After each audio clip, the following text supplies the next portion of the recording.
she thought was her best friend ended up cursing her, and that video is basically her last moments alive before she ended up just tragically passing away from a heart attack. She was 15 years old. 2019 is the timeline. She ends up talking to this boy, right? You know, they kind of kick it off a little bit, but it never gets serious. A couple days later, this girl named Stephanie moves into her little town in Venezuela, but this girl, she's 20 years old. They somehow ended up becoming friends, and at first Narieli's parents were kind of iffy because they were like, what does a 20-year-old have hanging out with this 15-year-old, right, if she's a little kid? But eventually Stephanie kind of won her parents over. It was kind of like a role model big sister type of thing. She would even like stay at their house for a little bit, have some sleepovers. Narieli's parents and Narieli, they were Catholic, but Stephanie practiced Santeria. I know a lot of people know exactly what it is. Some people could say automatically it's brujeria, but some people could take that as like a derogatory term. So this day at the beach, they decided to practice some Santeria,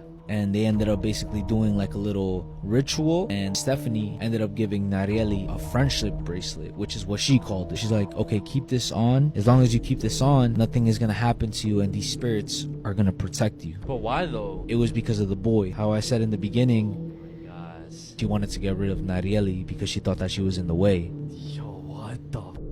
But there's more. Whoa. Because it wasn't just a friendship bracelet that was like the curse. It's darker than that, bro. Whenever she would be over her house, she would steal personal belongings, get her brush, take her hair out, I was just about to say something to do with hair. and go to a cemetery and bury it inside the cemetery. But not only that, bro. But not only that, this is when it gets a little darker, bro. This is very, very disturbing, bro. When she was at the cemetery, after burying the things in the cemetery, she would get some remains of bodies, grind it up, and every little chance that she got, she would sprinkle it on her food.